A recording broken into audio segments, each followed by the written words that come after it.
Today's episode is why would you get yourself a coach if you are already successful?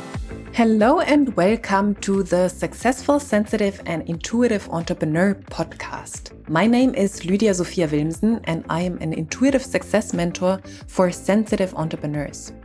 In this podcast, I speak about the challenges sensitive and intuitive entrepreneurs face.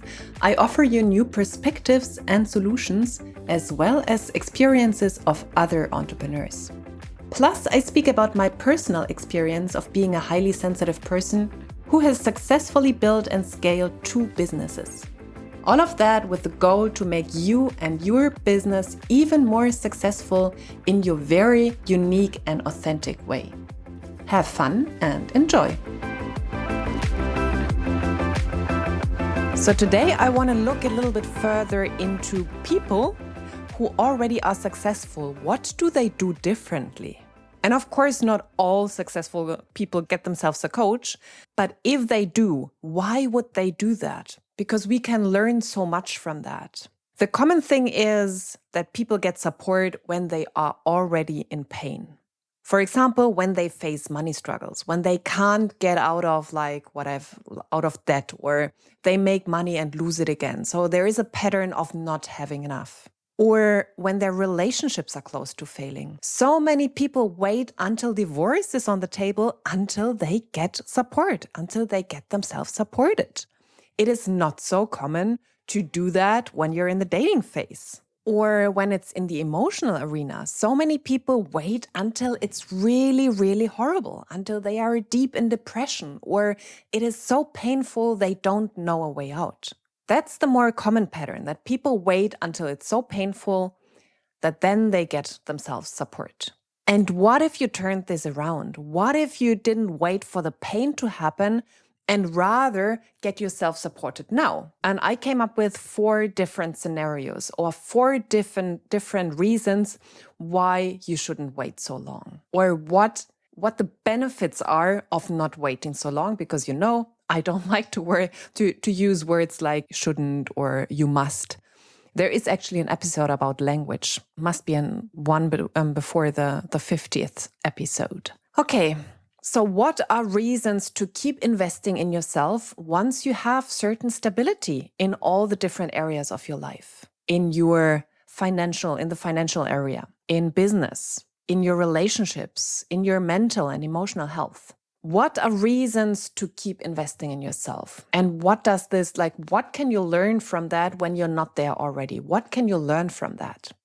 First point I want to make is there is power in prevention. And people who have already built something, be it in the personal or in business life, they know this. You don't have to wait until something is broken. You can save so much energy and actually money as well through attending challenges before they get painful and difficult to solve. Let me repeat this. You can save so much energy and money through attending challenges before they get painful and difficult to solve. This is the normal thing. You wait until it's so difficult you can't solve it by yourself, basically, and you need lots of support and lots of ways out. What if you attended to something before it got to that point? You save money, you save energy, you save time. And successful people who are smart, they do that. They don't wait until it's broken. So you have to learn to do things in advance instead of facing a too late. The second point is new levels, new devils. Challenges don't stop just because you have reached a certain level. It's not that once you have crossed the 1 million mark or whatever, you're done with challenges. Or once you are in your relationship in your 5th year, that challenges stop. No, they rather become bigger and sometimes more unexpected. In business, you have so much more responsibility. The more money you make, the bigger your team gets, the more you have to take care of team members, the more the clients, you have more responsibility. There is actually more to lose there. So it is not that challenges stop. No, they get freaking more crazy and also unexpected. Like I had a client, they basically doubled their revenue from 50K to 100K a month.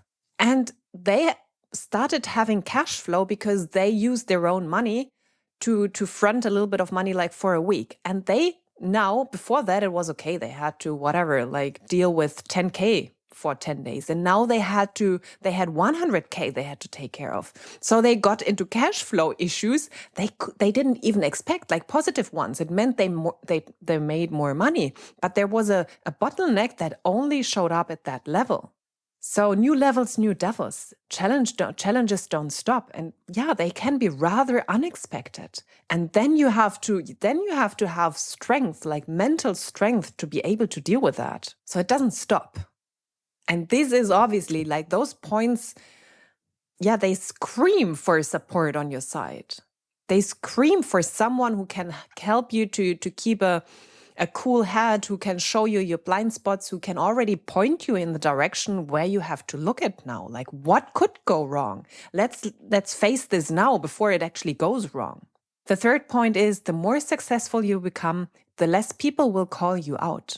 This is why highly successful people, and I'm speaking more about billionaires here, they pay so much money for mentors and coaches. Because they actually don't have this support, this kind of support, and those people who are honest and direct towards them. They don't have this anymore.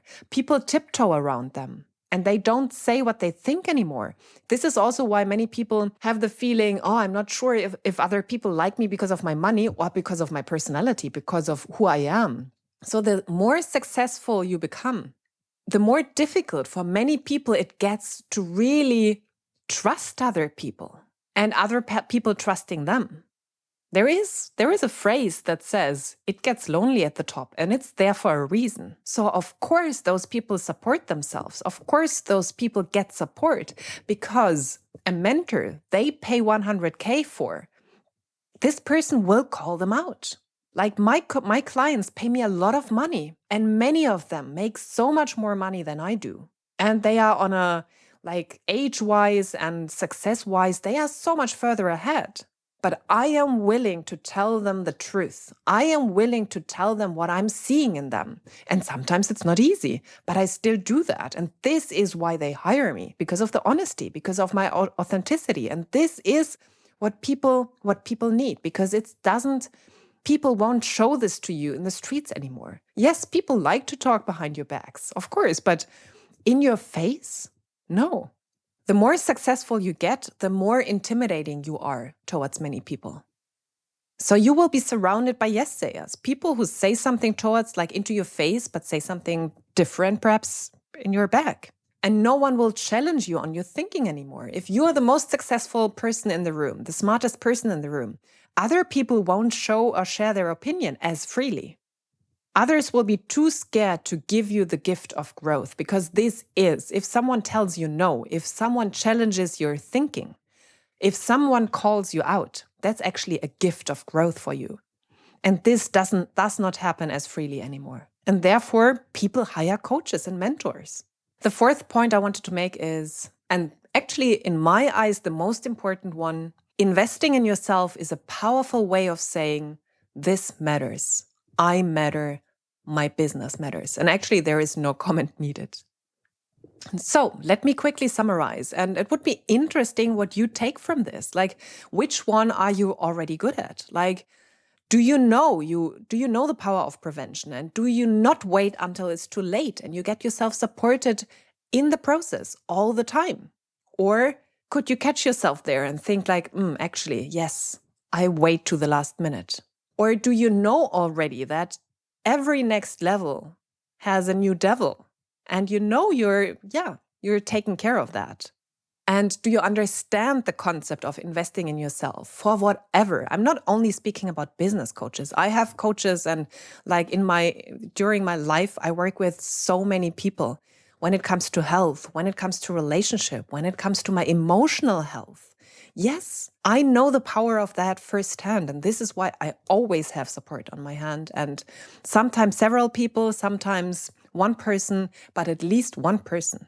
And if you now feel it's the right time for you to reach out to me because actually, I have been waiting for too long, just sign up for my free 15-minute Mindset Catalyst call and have your thinking radically changed and challenged.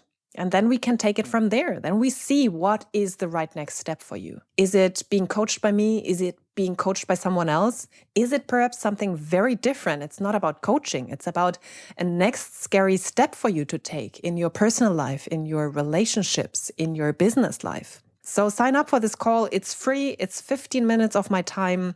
And then I can see how you can be supported right now. Okay, I hope you enjoyed this episode. And until the next one, much love to you. Did you like this podcast episode? Then I would be super, super grateful if you gave me a 5-star rating and review on iTunes. Super helpful. And please subscribe to the podcast and share it with people who you know can benefit from it. You can find all links to my social media profiles, my website, and contact form in the show notes.